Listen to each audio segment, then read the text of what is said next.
Welcome to the Art of Being Human. Today we're going to start a segment on personality disorders. This goes way beyond what we get in defense mechanisms, which we have already described, and everybody uses defense mechanisms, but fortunately not too many people have personality disorders. This is an unusual thing, but their whole way of relating to the world is abnormal. It's just not normal. They have characteristics and feelings and interpretations of life that are not normal in terms of what we would expect of a person in today's culture. They're just really odd.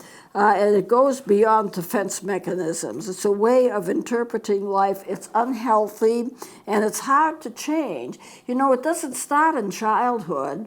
Personality disorders start in either teenagerhood or young adulthood. It begins to be recognized in teenagerhood or young adulthood. And their characteristics are different. It's hard to deal with them as people, but it comes to the fact that they are impaired. They have difficulties dealing with people, and people have difficulties dealing with them. So it is an unusual thing.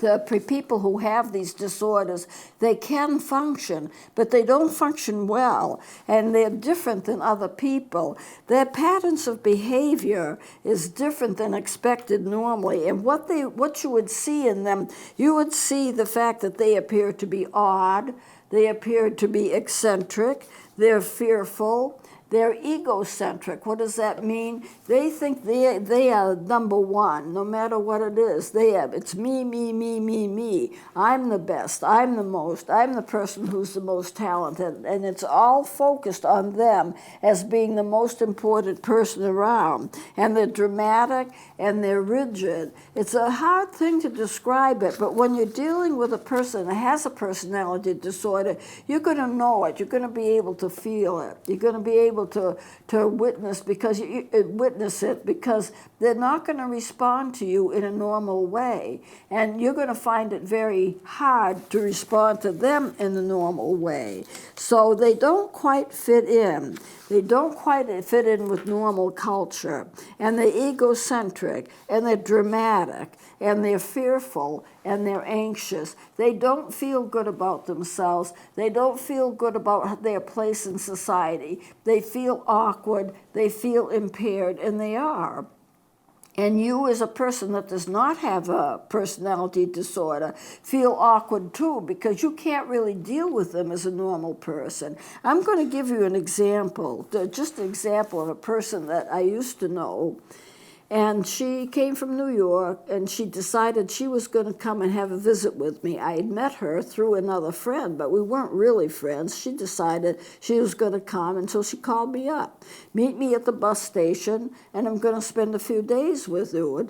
And I hardly knew who she was. So I was living with my mother at the time, and I told her what was happening, and I was going to pick her up at a bus station, and she would stay for a few days, and so forth. So my mother didn't know who she was and didn't really want her to come, but she invited herself, so I said okay, and I picked her up and I spent some time with her, and then she demanded that I take her to a ball, which wasn't too far away. I hadn't planned on going. It wasn't in my schedule at all. And I told her she'd have to kind of work around my schedule for the things she wanted to do. But she made demands and demands. I got to go to the mall. You got to take me to the mall. You've got a car. You've got to take me on and on and on it went. So I finally relented and I took her to the mall.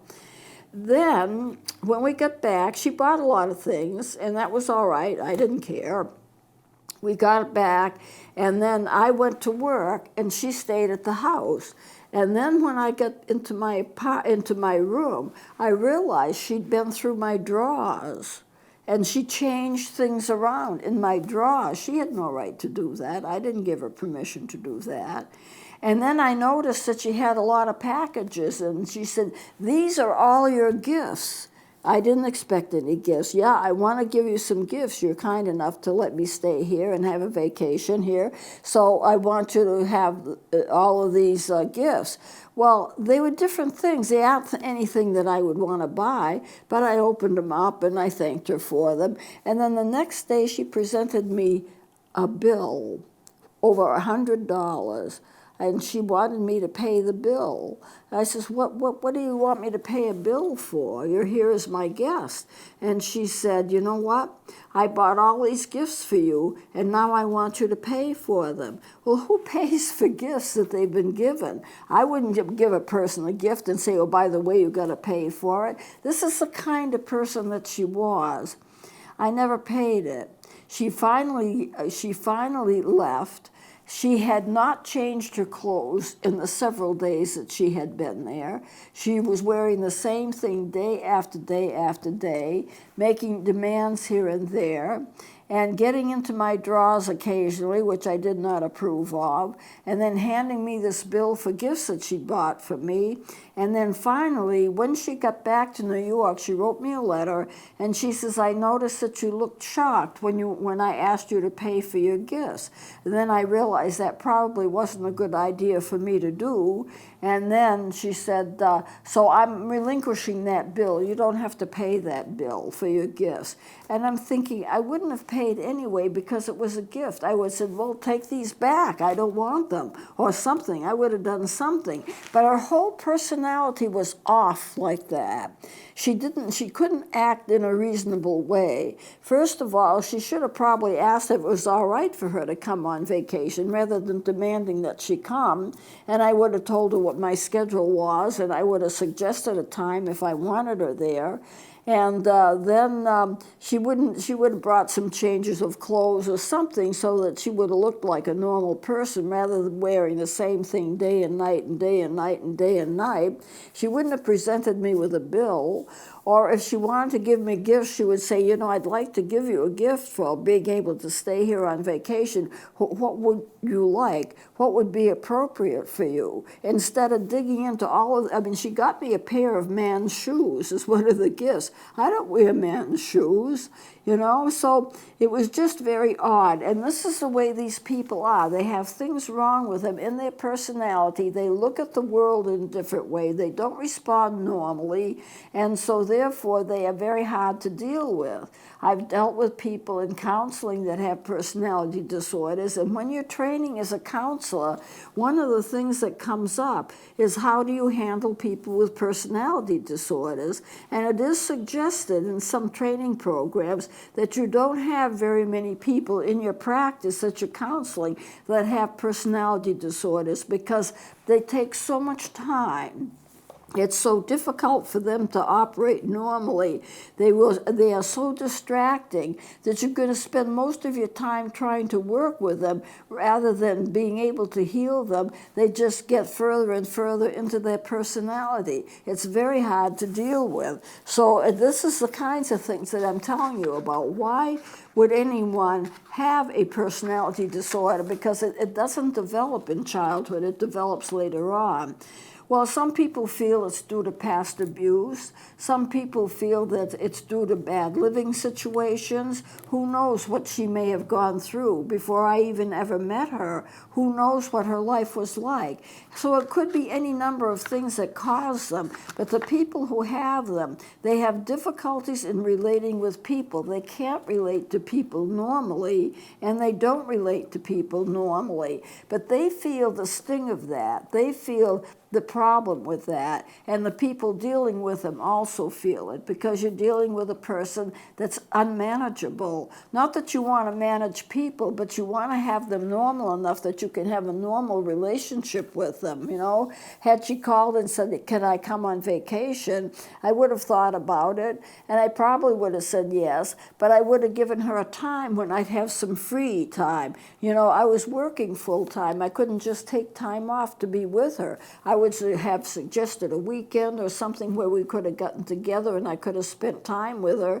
And she wouldn't, had she been a normal person, just demanded I take her to various places because she wanted to go and I had a car. So therefore, I was obligated to do that when I really hadn't planned to have her there to begin with. You can see the problems that you run into when you're dealing with a person with a personality disorder. They are maladaptive. They don't function normally.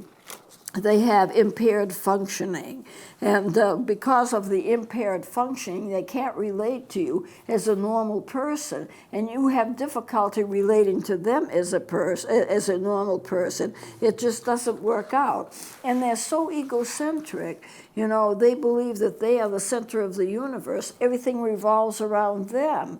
You know, you have a person that's egocentric, you know what they're like if you've ever dealt with them. They feel that they're right. They're always right. You have to attend to what their needs are because the world revolves around them. And you can't take a break and say, no, I'm sorry, I can't do this. I've got other things I have to do. Then they're offended because they want your total attention. The egocentric nature of people with personality disorders is well known. And that's what you have to consider, how bad that can actually get. You know, so if they have certain personality traits that are so bothersome that they don't relate well with people and you don't relate well with them. Personality disorders tend to be very rigid. They don't make changes well. They don't make adjustments well. They're also enduring. They're very lasting. It's very, very, very difficult to treat a person that has a personality disorder because the personality disorders once they're there, they kind of stay with them through life. It's very hard to work with them so that they can loosen up and be less rigid. And they cause a lot of distress. They cause distress for the people who have them. They're not comfortable. And they cause a lot of distress for people who are dealing with them. But it's their main way of looking at life, and it's their main way of handling stress. And so therefore, I think we need to kind of get into it. I'm not going to get into it very deeply. I don't want to get into it very deeply. But if you know somebody with a personality disorder, you can probably pick it out. So what I'm going to do now is I'm going to tell you what the main ones are and define them. I won't spend a whole lot of time getting into them, but to define them and to tell you what they're like to a certain degree so you can kind of pick up on them.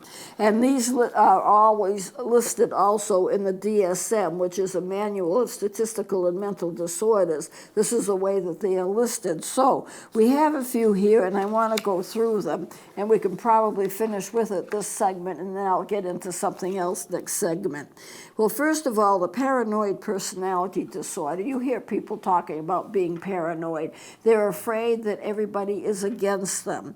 They're very suspicious of others. They're very distrustful of others, and they believe that other people are against them. I had a friend of mine she wasn't to this level, but she had a certain amount of a suspicious nature. And we used to go out every so often. I'd pick her up and we'd go out to dinner and so forth. And then she usually would want to stop at a place that had where she could get cash out of a machine. And then I noticed her watching. She was very vigilant. If she was going up to one of these machines where you can withdraw cash, she had to look all around and make sure nobody was watching her. Why? Because somebody might be able to get her number and deal with identity theft. So she would stare around and stare around. It was awkward. It looked awkward. I would step way off to one side because I didn't know if she even trusted me. And then eventually she would get her money out of the bank, and it usually would be quite a bit. But she was distrustful. She didn't trust people. She didn't care for people. They were always going to be against her, and she just didn't care. She didn't want to have much to do with people. She liked me, and actually I did kind of like her. She had a nice personality in some ways, but this is it. She just couldn't be trusting. She couldn't think that other people would do well by her. She always had to think in terms of somebody was going to get to her, someone was going to steal from her, someone was going to get her identity, she was going to lose money because of somebody else. And she was, fairly well off. So that's the kind of person, personality disorder, paranoid personality disorder.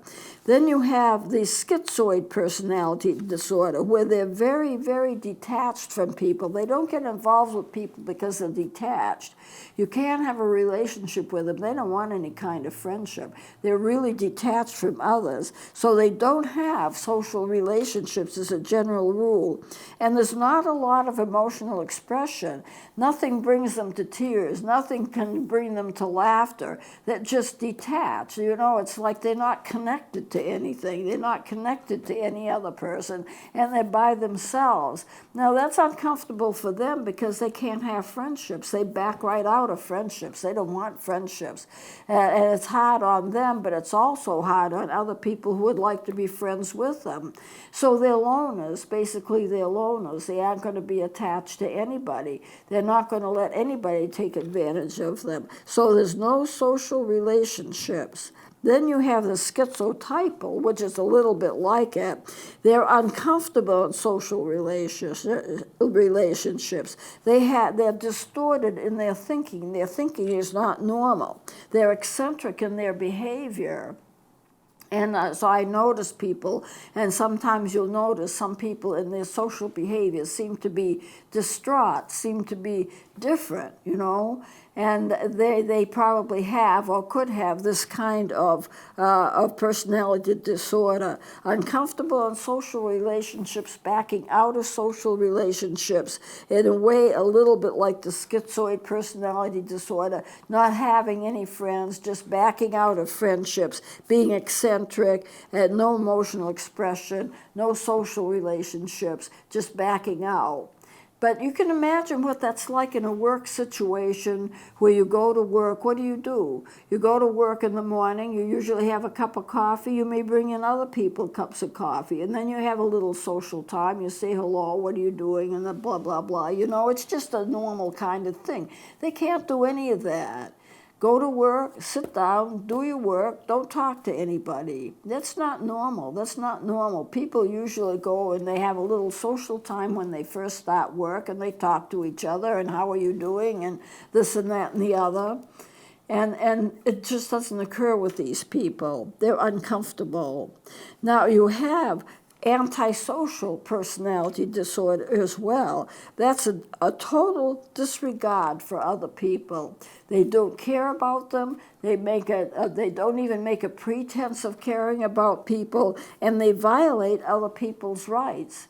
They walk all over them, do what they want to do. They just are antisocial. They don't have any kind of a norm in terms of behavior as far as society is concerned. They can't behave normally. They don't like people, and so therefore they violate them. Now, I'm not talking about molestation so much, but whatever the other person should have the right to do, they walk all over them. You know, they're just not very social at all. They disregard other people. Then you have the borderline personality disorder. Borderline personality disorder is very, very difficult to deal with. They're very unstable. They have a very unstable self-image, and they're very unstable people, and they're very, very impulsive. They do what they want to do, but they don't have a sense of what's normal, how to behave normally in society. You know, if I go out and I see somebody and we talk, I'm not going to run all over them. I'm not going to do things that are inappropriate with them. I'm going to talk to them, and we're going to have some kind of a social relationship, even if it's not for very long. And I'll talk and I'll make friends with them. And sometimes when I go to restaurants, I pretty much go to the same ones all the time. I meet people there that I've met before. We sit down, we chit-chat, we talk. These people won't do that. They're unstable, and they're very, very impulsive. They're unstable in their relationships, and you can't really deal with them well. And if you're treating them, you think you kind of understand them and you got it nailed down, so then you can start working on some issues to help them, and then it just all falls apart on you. I remember as I was training to do counseling, professors would say, whatever you do, if you have a person that has this kind of a personality disorder, borderline personality disorder, it's going to be a long time before you make a lot of progress with them. And you can't expect to make a lot of progress with them because they shift on you. You think you have them so that you can help them, and they just shift on you. It's very hard to deal with them. And they suggest that you don't have very many in your counseling practice. If you're going to be a counselor, don't have too many people, 3 or 4 people, maybe 1 or 2 is enough, because they're so distracting and they're always in trouble. And you're going to spend most of your time helping them, and it's going to detract from other things that you need to do with other people. So these personality disorders are very hard to deal with. Then you have the histrionic personality disorder. They're very emotional. They seek attention. They're very excessive in everything they do. You know, I can think of one person, and that I used to deal with somewhat. Every so often she used to have crying spells right in the middle of a church service, right in the middle of an office visit, and all of a sudden she'd be screaming and yelling and crying. You wouldn't know what was wrong. You couldn't get her to tell you what was wrong. And so eventually when she got over it, she just got over it. And I thought of it more of attention getting than anything else. But that's the way that she was, histrionic. Now, narcissistic personality disorder, they need to have admiration. They're very, very egocentric. They want admiration, and they don't have any kind of empathy at all. They lack empathy, but they want people to admire them. What do they want to be admired for? Their brilliance, their achievements. It's me, me, me. I'm the best. You can't get any better than me. And so therefore, I'm the most important. Very, very egocentric. But at the same time, nobody else counts. Somebody else has an idea in a staff meeting. Can they get it out? Well, they're going to try to get it out and discuss it, but this person is going to just walk all over them and say, no, that's not good. My idea is better. I'm the one. You see, and they act like that. They act like they are prima donnas and nobody else counts. So this is narcissistic personality disorder. Then you have the avoidant personality disorder, in which they're so inhibited that they feel inadequate. They're hypersensitive to people's opinions, and they just kind of withdraw. They avoid. They avoid everything. They avoid relationships. They avoid professional partnerships. They avoid everything. Why? Because they don't want to be involved, because they feel so inadequate. They feel so inadequate no matter what they do, they feel that it's not going to be enough. And so they have the problem of being kind of opposite the narcissistic personality disorder. Then you have the dependent personality disorder, where they're clingy and they're dependent and they're needy, and they need you to take care of them. So they try to get themselves in a position where you will take care of them, because they don't feel that they can take care of themselves. They're very, very needy. They're very, very dependent. They're dependent upon other people to help them out. They're dependent upon other people to take care of them. And that's the way they live their lives, and trying to get into dependent relationships. Well, that's not good either. Then you have the obsessive-compulsive. Obsessive-compulsive, OCD, we all know about that, where people are focused on being perfect and everything has to be in order, and they're preoccupied with perfection, and they're preoccupied with control. Controlling everything, having everything perfect, having everything in order, so that they can go ahead and nothing is out of place. Nothing is out of place anywhere, even in their professional lives. Everything is lining up perfectly. So those are the main ones. I'm not going to go over them again, but I want to give you a taste of what this is like, because they function in terms of stress differently than other people function in terms of stress. And this is where you see the brunt of what their personality disorders are like. It is impairment, it rises to the level of impairment. So I'm going to finish with this now, because I don't need to go any further. I don't want to make a big issue of this, because this is not a class in mental health. It is a class on how do you handle stress and anxiety and depression to help you get over those emotions. But these people have all of these emotions, and so you will run into them if you're dealing with them. And you need to understand that all people have different types of emotions, and that's all right. But some people have a healthy way of handling, and some people have an unhealthy way of handling it. And it depends upon what kind of illnesses you have. It happens to what kind of defense mechanisms you do, whether you have a personality disorder or not. So I'm going to close it here, and we're going to go on to something else next time. Basically, if you are feeling down and if you are depressed, what do you think is going to happen to you? What kind of fears do you have? And I'll be taking that up next on the next session. So we'll close it here. Please join me next time.